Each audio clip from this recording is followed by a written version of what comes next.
this one, I want to give you a number of tricks of the trade, I guess you could call them. These are things that we do at Phoenix Taekwondo, which is the club that I run, that help us as instructors, help the students qualify their stuff, their technique, and also helps the black belts in a judging situation too. Mostly it's for instructional purposes, but it can transpose over into judging and things like that.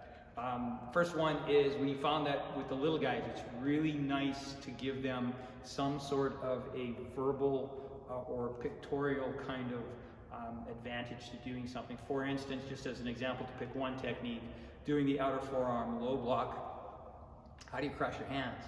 Well, it's back to back, and this one's on top and things like that. But for the little guys, the younger guys, and for any student really, we give them either a mantra of 3 words. The 3 words are hip, top, and block. So the hand on your hip goes on top of the other arm, and then you block with it, and that's just the basic concept of it.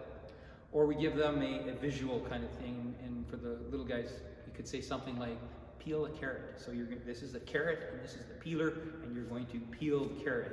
And that really helps them get the concept of how to move their hands doing that block. And you can create many different ones for many different techniques. The next thing is in your stance. Now this really helps for judging, I find, but also big time for teaching and as the student to help yourself as well. So if we look at the front leg in a walking stance, I'm going to use this as a specific, you can notice that the cuff of my pant leg touches my ankle when I have the correct knee bend.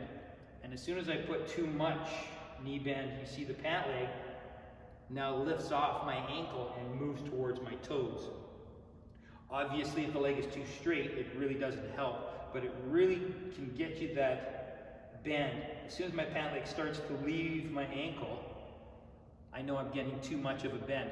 So that's a good one for students to try and think about, and as an instructor, I'll be looking at that. So if I see the pant leg hanging off, I'll know to get them to bend their leg a little bit more for proper bend.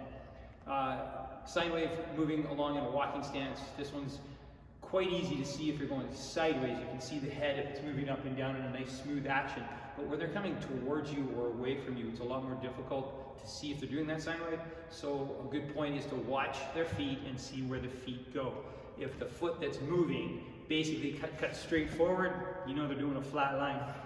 If they come together, well, they're doing a sawtooth wave, which is too steep, too sharp.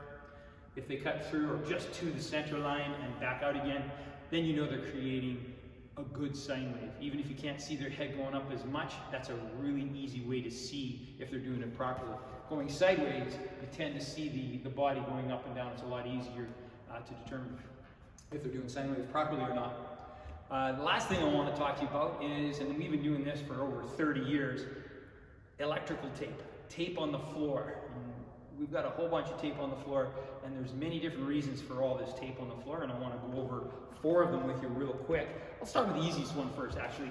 We have markers on the floor, stickers, that are predetermined, measured apart. Students will stand on these stickers, and this keeps the lines nice and straight, keeps the students apart, so when they're doing techniques, there's less chance of them interacting when they shouldn't be, and really helps just sort of control where everybody is in the class. Now, if you come over to this one, this is a measurement tape. This is for your L stance, your walking stance, to figure things out, any of your stances really. People's feet are different sizes, so we've got numerous markers.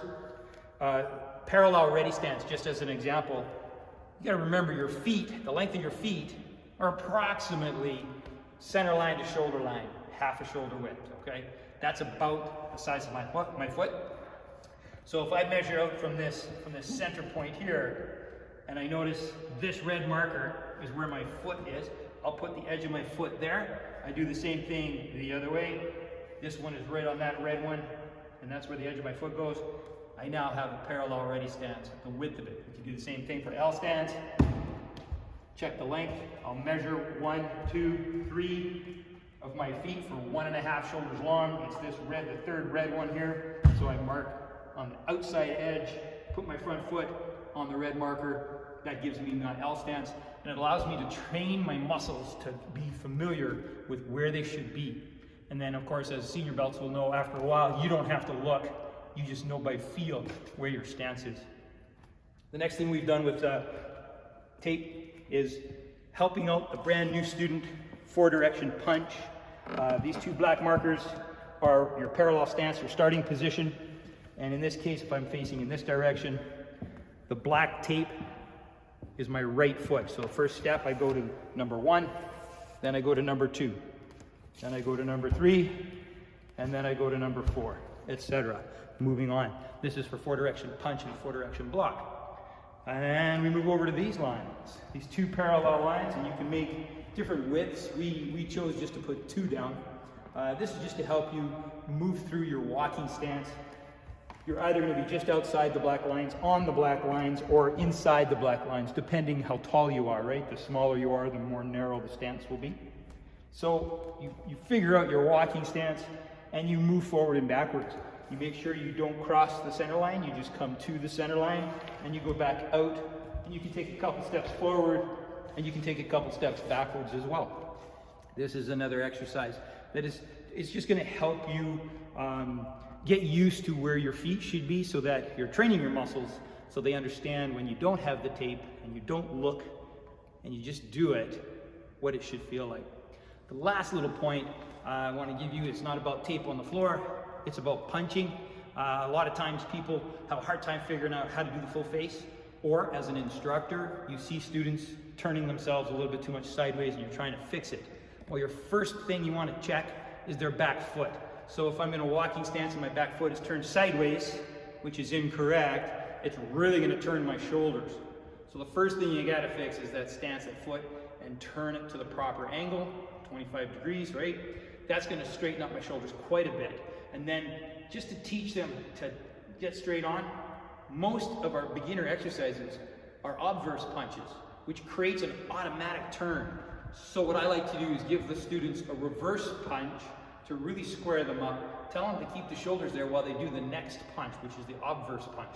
So it's an on-spot motion thing. That just helps them stay full facing in the punch. But remember, check the foot first. That's your first check to make sure that they've got more of a full face position. Then you can fine tune it later by turning their shoulders. Don't start with turning their shoulders, because if the foot is off to the side, it's going to be really difficult for them to maintain that full face position or even get to it at all. Anyway, there's a whole bunch of little points, little tricks of the trade that we use here, and hopefully some of them might help you practice better, teach better, or learn better, or judge better. You never know.